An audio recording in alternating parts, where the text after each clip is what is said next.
Good morning everyone. मी सिद्धी सुराणा आणि मी तुम्हाला आज ब्लॅक फंगस, व्हाईट फंगस आणि येलो फंगस विषयी सांगणार आहे. आता एक जनरल अवेअरनेस करण्यासाठी आपण हा व्हिडिओ हिंदीमध्ये पाहूया. What is black fungus? Black fungus क्या होता है? व्हाइट फंगस क्या होता है? येलो फंगस क्या होता है? नाउ ब्लैक फंगस के अभी तक 8,850 केसेस रिपोर्ट हो चुके हैं. व्हाइट फंगस के 7 से 10 केसेस रिपोर्ट हो चुके हैं और हाल ही में येलो फंगस का कल एक केस रिपोर्ट हुआ है. तो ये होता क्या है? अभी black fungus generally through nasal route हमारे नाक से शुरू होता है. जब भी हम कोई स्पोर्स इनहेल करते हैं तो हमारे नाक से वो शुरू होता है. हमारे नाक के अंदर ब्लैक कलर के लेजन्स, कट्स देखने मिलते हैं. एक साइड का फेस जो है वो स्वेल हो जाता है. वो जो इन्फेक्शन है वो नाक से हमारी आंखों तक पहुंच सकता है और फिर वो ब्रेन तक पहुंच सकता है. इसलिए ये बहुत ज्यादा हार्मफुल है और डेडली भी है. अभी what is white fungus? White fungus भी ब्लैक फंगस की तरह ही है. जनरली ये भी हमारा बहुत डेडली है. अभी हाल ही में कल जो रिपोर्ट हुआ है येलो फंगस का case. What is yellow fungus? जो इंसान था, ही इज 45 ईयर्स ओल्ड, वो गाजियाबाद का था. गाजियाबाद में ये केस रिपोर्ट हुआ है. वो कोविड रिकवर पेशेंट था. अभी उसकी जो एक साइड की जो फेस है वो सूजे हुई थी, उसकी आंखें अंदर चली गई थी. तो डॉक्टर ने उसे एग्जामिन किया बाय एंडोस्कोपी. जब उसकी एंडोस्कोपी की गई तो उसके अंदर white, black as well as yellow तीनों फंगस का इन्फेक्शन पाया गया. तो कल एक नया केस रिपोर्ट हुआ जो येलो फंगस का था. अभी येलो फंगस जनरली जो हम ह्यूमंस है इनमें नहीं होता है. ये जनरली रेप्टाइल्स, जो स्नेक्स होते हैं, जो लिजार्ड्स होते हैं, उनमें पाया जाता है. तो ये हाल ही में नया केस आया है येलो फंगस का. अभी इसके सिम्टम्स क्या क्या है? बहुत ज्यादा भूख नहीं लगती है. भूख नहीं लगती है तो वेट लॉस होता है. तो जो हमारी जख्म है वो बहुत स्लोली हील होती है. जख्म हील नहीं होती है. वो जख्म थ्रू भी अगर कोई ओपन वुंड है, कोई ओपन जख्म है, उसके थ्रू भी फंगल इन्फेक्शन अंदर आ सकता है और वो हमारे स्किन फंगल इन्फेक्शन कॉज कर सकता है. देन थकावट लगती है. फिर पर्स लीकेज होता है. ये जो येलो फंगस है ये हमारे इंटरनल ऑर्गन्स पे अटैक करता है. तो इसका जल्द से जल्द पता लगाना बहुत ज्यादा जरूरी है. नाउ मैं आपकी बात प्रिस्टीन के सीईओ मिस्टर पठान अजहर खान से कराना चाहूंगी. Good morning sir. Good morning Siddhi. Sir आपका क्या कहना है इस येलो फंगस पे? देखिए सिद्धि, ये जो येलो फंगस है, ये एक फंगा है, एक स्पेसी है, ये कोई नई चीज नहीं है. मैं पहले तो ये क्लियर कर दूं, क्योंकि फंगा है ये वर्ड दुनिया को काफी सालों से पता है. ये कोई कॉमन सेंस की बात है कि एक माइक्रो ऑर्गेनिज्म है. And one thing is important कि वहां दुनिया में there are the number of the micro organisms जो अब तक है तो हमें पता ही नहीं है, जो हमें नेकेड आई से दिखते भी नहीं है.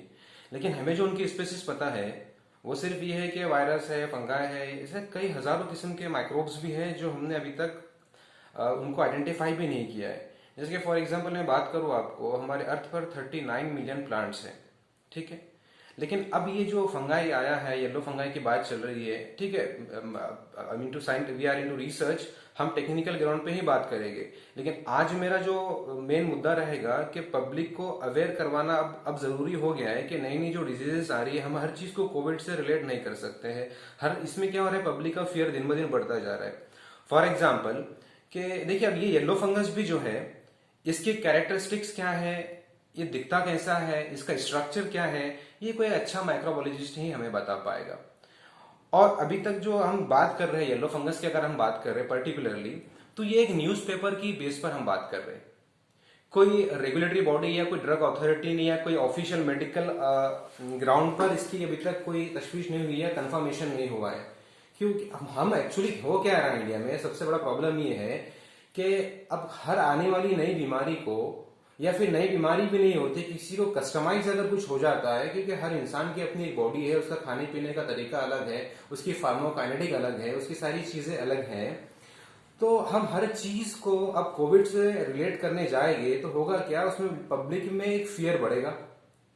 उसके अलावा मेडिकल एक्सपेंडिचर्स बढ़ेंगे.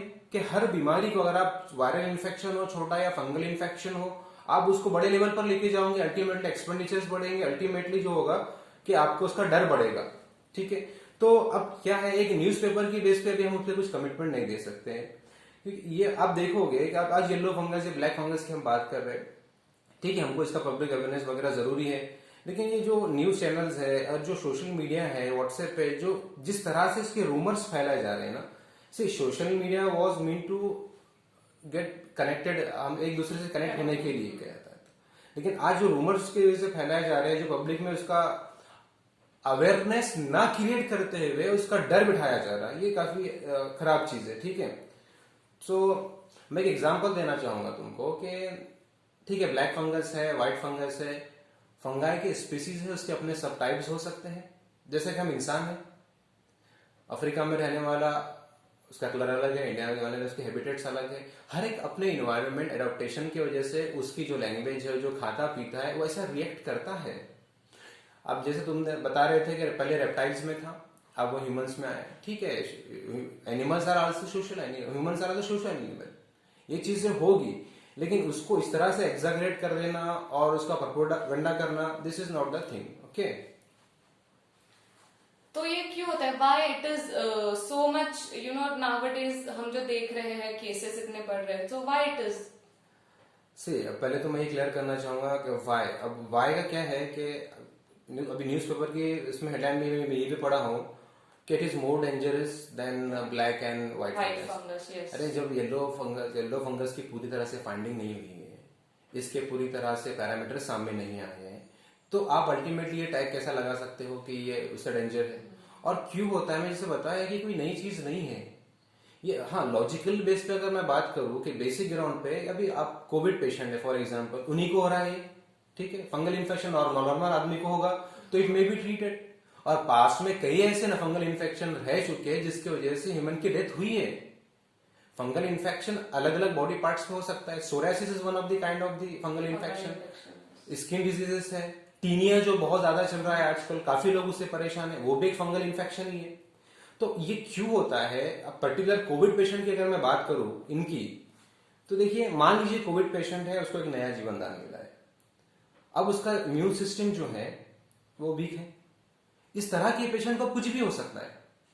आप बार बार ये बोल रहे थे कि उसका इंटरनल ऑर्गन डैमेज कर रहा है, ये फंगा इंटरनल डैमेज कर रहा है, तो आप मुझे बताइए कि ऐसे और भी डेडली डिजीजेस हैं, उसके बारे में बात नहीं कर रहे हैं। हम यही बात कर रहे हैं कि ये इतना डेंजर है, कोविड पेशेंट का इतना डेंजर है, उसको हमने प्रोपेगेंडा बना के रखा है। अब इसके लिए ट्रीटमेंट जो लाइन दी गई है हमको, पेशेंट्स को जो ट्रीटमेंट दिया गया है कोविड में, उसमें आप देखो काफी हेवी डोज दिया गया है। अभी लास्ट वीक की न्यूज है कि डब्ल्यूएचओ ने कुछ गाइडलाइंस दिया जिसमें रेमडेसिविर को is not regarded as a treatment for the COVID. मतलब ये है कि आप पहले बोलते हो कि रेमडेसिविर है, उसका शॉर्टेज हो जाता है, पब्लिक उसको लेती है, कोविड पेशेंट उससे ट्रीट किए जाते हैं, बाद में वर्ल्ड की सबसे बड़ी जो अथॉरिटी जिस पे लोग ट्रस्ट करते हैं वो बोलती है कि it is not the treatment line for the Covid patient. और इस तरह की क्योंकि नई बीमारी थी, इसके साइन एंड सिम्टम्स पूरी तरह से पता नहीं थे, इसमें लोगों को बहुत ज्यादा हेवी डोज दिया गया, स्टेरॉइड्स दिए गए to recover him, to save their life, anyhow उनको ट्रीटमेंट दिया गया। अब आपने उनको कुछ बहुत ही साइंटिफिक लेवल पर ट्रीटमेंट नहीं दिया गया, आपके पास जो रेमेडीज अवेलेबल थे आपने वो दिया, तो ऑब्वियसली आपको कुछ शॉर्ट टर्म और लॉन्ग टर्म इसके adverse drug reaction, adverse event, side effect, toxicity आपको होगी। अब ये हम इसी को तो हम फार्माकोविजिलेंस बोलते हैं, यही तो हमारा फेज 4 है कि हमें अब ये देखना पड़ेगा उन पेशेंट्स को जो ट्रीटमेंट दिया गया था, अब धीरे धीरे हमारे सामने आउटकम्स आएंगे। ठीक है सर, आप क्या अवेयरनेस देना चाहोगे पब्लिक को इस पे? अभी देखिए, मैं तो अवेयरनेस इसमें एडवाइजेस देना चाहूंगा मैं, क्योंकि देखिए पहले अवेयरनेस बहुत देना भी जरूरी है पब्लिक को। मेडिकल ग्राउंड पे आप जितना अवेयर करवाओगे पब्लिक डरेगी, मुझे ऐसा लग रहा है कोविड के बाद से मैंने ये देखा है। अगर आप कोई दूसरी बीमारी है उस पर पब्लिक को अवेयर करवाते हो तो पब्लिक को उसका नॉलेज लेता है, वो उसको ऐसा नॉलेज लिया करते थे, लेकिन आप इतने डरे हैं कि आप उसको अवेयर करने जा रहे हो डिजीज को, तो वो डर रहे। तो मेरी तो सिंपल एडवाइस ये रहेगी कि अब लोगों को एक नॉर्मल लाइफ जीनी देनी चाहिए। जैसा कि बहुत ही इसकी बात है कि हर बार हम ट्रीटमेंट जैसे बार बार बताया आपको कि पब्लिक को हम जितना बताएंगे पब्लिक उतना डरेगी और उनका कॉन्फिडेंस लेवल कम होगा। देखिए, मरना तो है, सबको पता है, लेकिन जीने के लिए सबसे बड़ा जो मोटिवेशन है, सबसे बड़ा मोटिवेशन जो जिंदा रहने के लिए हो सकता है वो ये कि हमें एक दिन मरना ही है। तो आप पब्लिक का, पेशेंट्स का जो है कॉन्फिडेंस बूस्ट अप कीजिए। उसके लिए उनको आप प्रिकॉशंस बता सकते हो। मैं ये नहीं बोलूँ प्रिकॉशंस ना ले, ये नहीं। उसके अलावा और ये दे सकता हूं मैं कि जो भी नई डिजीज वगैरह जो आ रही है या आएगी, इसका पब्लिक को एक एक्यूरेट स्टैटिक्स बताया जाए कि कितना सीवियर है। उसमें कुछ इस तरह के टैग ना लगाया जाए कि मोर डेंजर है, लिथल है और लाइफ थ्रेटनिंग है, ये ट्रीटमेंट है, उसके लिए इतना खर्चा आ रहा है, उसके लिए ये शॉर्टेज है, उसके लिए एक्सपर्ट एरिया नहीं है। अरे फिर हमारे पास डॉक्टर्स है क्यों? उसके वजह से और फियर बढ़ जाता है। ऑफ कोर्स, मतलब ये है कि अगर आप डॉक्टर्स हो, आप फिजिशियन हो, आप पुरानी बीमारी का इलाज कर रहे हो, तो फिर आप डॉक्टर, ये तो यार कॉमन, ये तो कोई भी कर सकता है जिसने 4 किताबें पढ़ी है। You are physician, you have to diagnose the new things. नए नए चैलेंजेस आएंगे, आपको उसको स्टडी करना है, आपको उसको देखना रहेगा और हर चीज को कोरिलेट करना बंद करें। लोगों को एजुकेट करवाना इन अ प्रॉपर वे। आज एक IT पर्सन भी गूगल पे पढ़ते बैठता है कि कोविड क्या है, येलो क्या है, क्या ट्रीटमेंट प्रिकॉशन लेने जाता है। उसकी आड़ में लोग जबरदस्ती एंटीबायोटिक खा रहे हैं, एंटी फंगल खा रहे हैं, जिसकी वजह से फिर और हमको अनवांटेड सीरियस एडवर्स इफेक्ट आगे देखने मिले। कई लोगों की ब्लैक फंगाई की वजह से आईज निकालनी पड़ी, उनके भी तो ऑर्गन डैमेज हुए, एक्सटर्नल ऑर्गन डैमेज हुए उनके। ठीक है। अब इसके लिए ट्रीटमेंट की अगर मैं बात करूं तो ऑब्वियसली अब हमारे पास एंटी फंगल जो ड्रग्स है, हायर एंटी फंगल जो ड्रग्स है हमारे पास, अभी वही हम इसके लिए प्रीफर कर सकते हैं, एडवाइस कर सकते हैं इसमें। क्योंकि कैसा है कि इसके लिए ट्रीटमेंट के लिए कोई भी कमिटमेंट देना मुश्किल हो जाता है। कोविड के लिए भी ट्रीटमेंट देना काफी मुश्किल था, लेकिन इमरजेंसी कंडीशंस थी, काफी केसेस थे, इसलिए रेगुलेटरी अथॉरिटीज को इसके लिए हाँ ही बोलना पड़ा, जो ट्रीटमेंट लाइन दी गई है। तो जबकि प्रॉमिसिंग ट्रीटमेंट उसके लिए नहीं था। क्योंकि साइंटिफिक लेवल पे बात ये होती है कि जब भी कोई नई डिजीज आ रही है, कोई नई चीज की वजह से कोई एक नया एक एबनॉर्मलिटी ह्यूमंस में दिखाई दे रही है, उसको स्टडी करने के लिए ही, जिसको हम एपिडेमियोलॉजी बोलते हैं, उसको 2 से 3 साल जाते हैं एक्चुअली में। फिर उसका एक ड्रग डेवलपमेंट प्रोसेस होता है, अप्रूवल प्रोसेस होता है, उसका सेफ्टी प्रोफाइल होता है। तो ऑन एन एवरेज आज इतनी टेक्नोलॉजी एडवांस्ड है, हम ये बता सकते हैं कि एक 12 से 13 साल हो जाते हैं। चलो ठीक है, मिनिमम पीरियड जो आपको बता रहा हूं, एक प्रॉमिसिंग मॉलिक्यूल की आप बोलते हो कि ये डोज ले लो, इससे आपको कभी नहीं होगा या कभी अच्छा होगा, हमको 12 से 13 साल लगेंगे।